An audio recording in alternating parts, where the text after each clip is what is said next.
안녕하십니까. 한국토요타 자동차 상품계획부 정하입니다. 라포 하이브리드 시승하시기 전에 간략하게 설명드리도록 하겠습니다.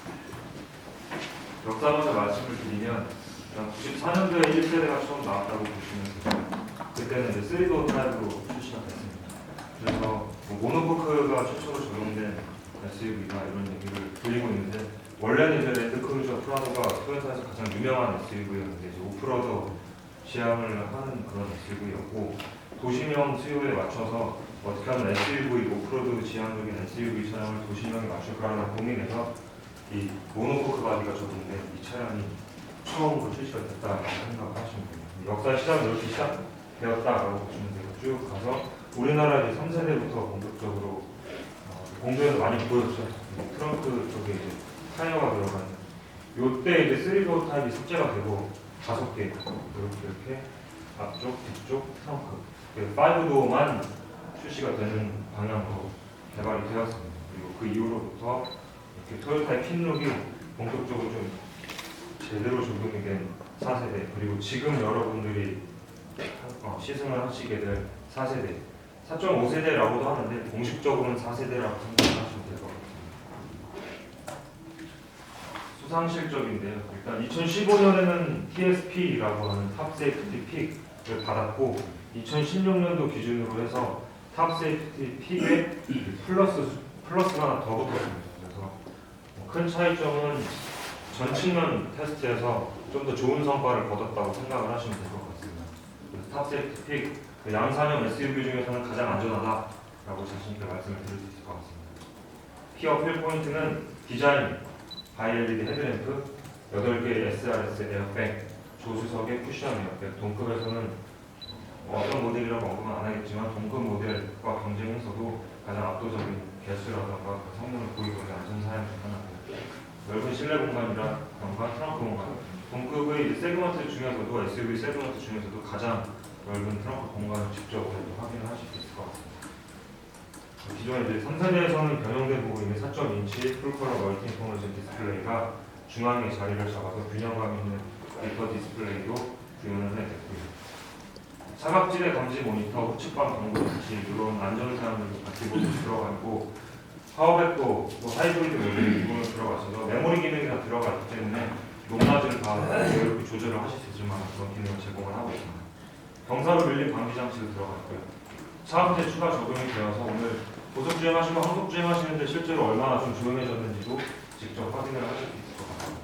이뿐만 아니라 기본적으로는 도시명 SUV지만 언제든지 서울 근교라든가 큰 대도시 근교에 레저를 즐기시는, 요즘 레저수가 굉장히 흥창을 하고 있기 때문에 자전거라든가 제트스키 정도는 트레일러에 투어바를 통해서 탑재를 하시고 주행을 하실 때 VSC라고 하는 차체 안전 제어 시스템과 함께 연동이 되어서 트레일러가 흔들리더라도 운전 중인 이 차량의 흔들림이 연동이 되어서 위험한 상황에 노출되지 않도록 전자제어 시스템이 TSC라고 하는 전자제어 시스템이 기본으로 적용이 되어 있습니다. 이 또한 경쟁 모델에서는, 동급의 경쟁 모델에서는 찾아보기 힘든 기본적인 안전사양입니다. 익스테리어는 가솔린 모델 이미 보셨겠지만 큰 차이점은 이 엠블럼 정도라고 보시면 되고요.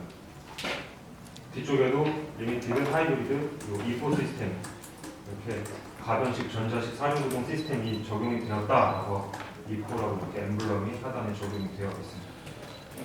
이 정도가 큰 차이점이고, 구 하나짜리로 상향등과 하향등 전부 다 지금 바이 LED가 들어갔고, 면발광 타입으로 뒤쪽에서 차량 따라가시다 보면 실제로 얼마나 좀 이 차가 존재감 있는 모습으로 표현이 디자인 되었는지 확인을 직접 하실 수 있으세요. 어떻게 보면 라브코의 아이덴티티를 적극적으로 표현을 하는 후면 리어 컴비네이션 램프 디자인이다라고 말씀드릴 수 있고요. 18인치 휠이 기본으로 탑재가 되어 있습니다. 파킹 센서도 앞쪽에 4개, 뒤쪽에 4개, 총 8개까지도 기본으로 적용이 되어 있는 사양입니다. 백 모니터를 통해서 이제 운전을 후방으로 할 때 가이드라인은 핸들에 따라서 가이드가 돌아가는 건 아니고요. 스태틱 라인이라고 해서 이렇게 줄만 딱 가져 있어서 어느 정도 차폭에 따라서 주차하는지도 확인을 하실 수 있는 기본적인 사양이 들어가 있습니다. 인테리어는 가솔린 사양과 다른 부분은 없지만 하이브리드 미터 디스플레이, 이 주행 환경을 확인을 하실 수 있습니다. EVB 어떻게 구동이 되는지, 배터리 잔량이 어느 정도로 소모가 되고 있고, 주행 환경은 뭐 배터리를 사용을 하고 있는지 아니면 엔진만 사용하고 있는지, 배터리 엔진 전부 다 사용을 하고 있는지, 이러한 부분들을 전부 다 주행 중에 확인을 하실 수 있습니다. 한국형 내비게이션이 들어가 있습니다. 기본적으로 들어가 있는 내비게이션 사양 중에서는 경쟁 모델 대비해서도 압도하고 있는 사양 중 하나고요. 당연히 하이브리드 모델이기 때문에 EV 모드가 들어가 있습니다. 머그컵홀도 또한 이렇게 이쪽 부분, 그래서 머그컵 이렇게 손잡이가 대부분 머그컵이 그 손잡이 부분이 이렇게 길게 내려왔을 때 컵홀더 동그랗게 돼 있는 것보다는 훨씬 더 편안하게 수납이 가능하게끔 세심하게 배열을 했다라고 보시면 될 것 같고요. 리어셋 암레스트 같은 경우에도 수직으로 딱 배치가 되어 있어서 뒷좌석에 앉으시더라도 도어 트림과 높낮이가 딱 맞기 때문에 굉장히 장시간 주행을 하시는데도 불편함이 없도록 기본적으로 편안함을 제공을 하고 있습니다. 글로우 박스 상단에도 이런 수납 공간이 있기 때문에 편안하게 아무거나 올려두셔도 전혀 무방하다고 말씀드릴 수 있을 것 같고요. 도어 트림에도 보트홀더 2개씩 들어갈 수 있을 만한 공간들이 충분히 제공이 되어 있습니다. 트렁크 같은 경우는 하이브리드는 가솔린 모델과는 약간 다르게 이렇게 올라와 있는 부분이 있는데 여기 열어보시면 길다라는 물건 같은 거 수납하실 수 있게 제공이 되어 있어요. 기본으로 이런 게 가솔린과는 하이브리드가 약간 다른 트렁크 수납 공간이다라고 생각하시면 됩니다. 하지만 100m짜리 볼륨 100m짜리 일반적으로 뭐 장거리 여행 가시는데 100m짜리 많이 갖고 다니시는데 100m짜리 수납하셔도 전혀 무방하시고 그 이외에 기내용 캐리어 탑재하셔도 문제없이 다 닫힙니다. 총 5개 정도 기본적으로 닫힌다고 보시면 될 것 같고요. 원터치로 이쪽에 사이드에 레버가 이렇게 들어가 있는데 간편하게 레버만 당기시면 리클라이닝도 되고 시트 폴딩도 되고 그래서 기본으로 적용이 됩니다. 파워밴더도 기본으로 아까 말씀드렸다시피 이쪽에 레버 있고 인스트루먼트 패널 하단 쪽에도 레버가 다 기본으로 적용이 되어 있어요. 블라인드 스팟 모니터 같은 경우 주행하시면서 오늘 확인하실 수 있는데요. 뒤쪽으로부터 약 한 3m 정도 거리에서 접근하면 인디케이터 쪽에 노란색 바로 적용이 된다고 생각하시면 될 것 같습니다. 말씀드렸다시피 조수석 쿠션 에어백 포함해서 총 8개의 기본 에어백이 적용이 됩니다. 어드밴스드 SRS 에어백이 기본으로 적용이 됩니다. 엔진 같은 경우는 이미 한 번쯤은 다들 보셨을 것 같습니다. 렉서스의 MX 300H와 캠리 하이브리드에 들어가 있는 그 파워트레인과 동일하다, 거의 시스템 자체는 거의 동일하다라고 보시면 되고요.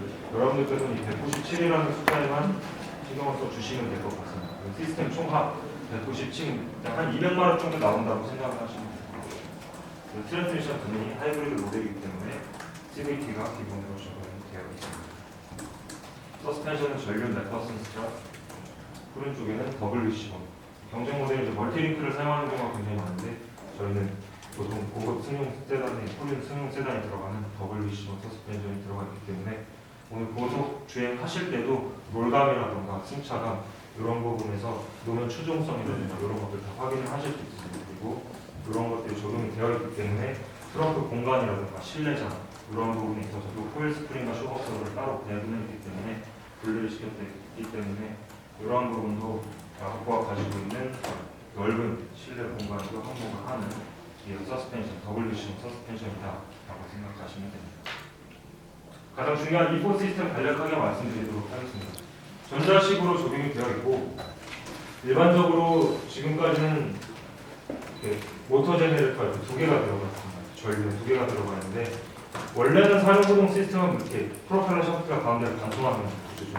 관통을 하다 보니까 실내 공간에 좀 약간 로스가 있습니다. 보통 뒷좌석에 이렇게 턱이 조금 올라온 게 있고 프로펠러 샤프트가 지나가기 때문에 그렇게 좀 실내 공간을 좀 로스를 발생시키는 부분인데 저희 라브코 하이브리드 사용구동 시스템 같은 경우에는 프로펠러 샤프트로 구동력을 배분을 해주는 게 아니라 뒤쪽으로 이 전자적인 힘을 통해서 배분을 하기 때문에 이 리어 엑셀 쪽에 모터가 하나 더 들어갑니다. 그래서 이 모터를 통해서 세 번째 모터를 통해서 주행 중에 트랙션을 입는 그 미끄러운 상황이라든가 코너링 아니면 가속 이런 추월 상황 이런 상황에 전기 힘을 뒤쪽으로 배분을 시켜줌으로써 리어 엑셀 쪽에서 구동력을 후륜 쪽에 최대 50대 50, 전륜 50, 후륜 50으로 배분을 해주는 시스템입니다. 기본적으로는 전륜으로 구동을 하고 상황에 따라서 50대 50으로 배분이 된다라고 말씀을 드리면 가솔린과 동일하고요. 차체는 전장이 조금 3세대 대비해서 늘었다고 생각하시면 됩니다. 색상은 총 10가지가 기본으로 제공이 되어 있고 실내 같은 경우에는 베이지, 그레이, 블랙, 혹은 약간 베이지보다 약간 어두운 탄 색상 이렇게 총 4가지가 기본으로 제공됩니다. 이 정도로 간략하게 라보프 하이브리드에 대한 소개를 마치도록 하겠습니다. 감사합니다.